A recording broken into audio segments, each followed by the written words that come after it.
Growing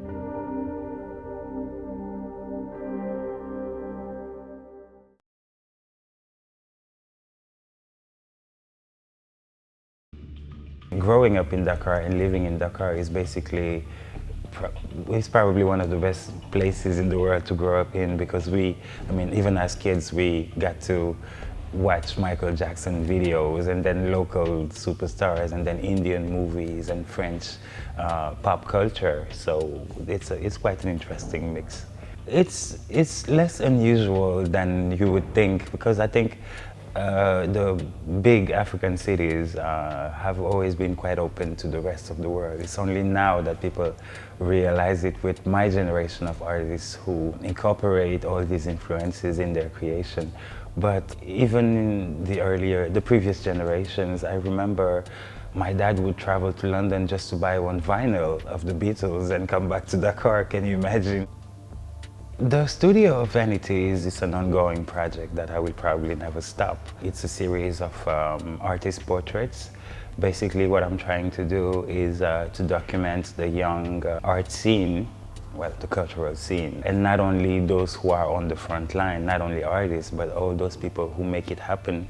And they all have this in common, that they're my generation, like born in the early 80s, and they're making it happen sometimes without any institutional support. Mom and dad are not always okay with the choices they made, just like they weren't with my choice. But somehow they're making it happen. They have very big initiatives, and they are the persons who make this art scene in Senegal and West Africa so vibrant. So it's a way for me to preserve and reinvent this tradition of stage portraiture, which is a heritage that we're very proud of. I deliberately choose to give a different image of the Africa I know, because there are as many Africas as the 800 million Africans that you find in this continent. But my Africa is urban. It's very contemporary, but on the other hand, it doesn't shy away from its past. I mean, tradition is as valued as being edgy. You know, it's a shame that the only moments in which people talk about us, when was the last time you heard about Senegal? It was during the Ebola case. And we had one case which we solved. But there are so many other things, positive things that happen year-round. We have great scientists, great artists. The political life is very democratic. I mean, we've never had any mishap. And how come nobody ever talks about it? And how come nobody ever talks about all these young individuals who do great things? That's what the series is about.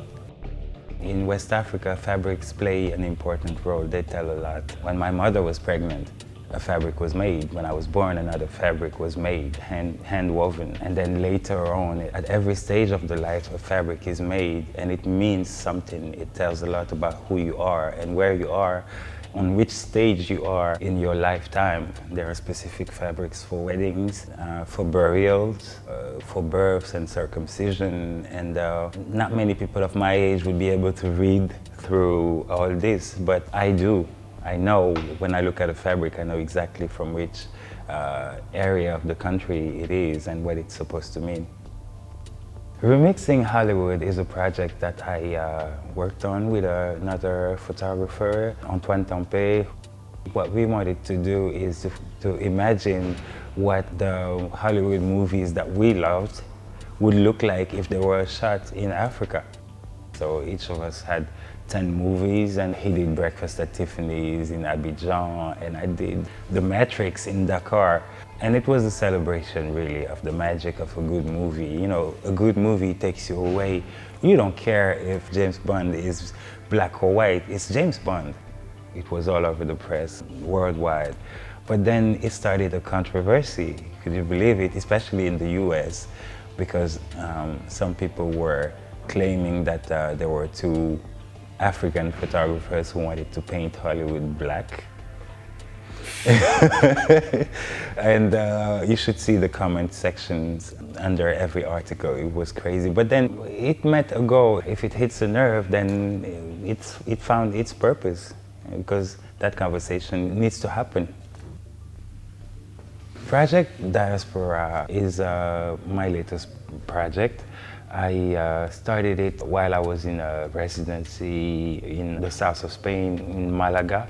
I guess I needed to be outside of my comfort zone and be in this whole new setting where I didn't have my people, my models, my friends, my tailors. And so it really gave me the guts to go on the other side of the camera, which I had never done before. This Mediterranean Europe has been the point of contact between Europe and Africa, and it still shows in the lifestyle, in the faces, in the food, in everything. You know, sometimes in Spain you're like, wow, this feels like Africa, because somehow it's been, well, I wouldn't say it's been part of Africa, but it's always been very close. Basically, I wanted to see whether there were representations of Africans and Moors in classical painting, and I came across this Diego Velázquez painting of Juan de Pareja, who was his assistant and whom he freed. The curiosity kept on growing, and I discovered so many other portraits, and I wanted to know who these people were.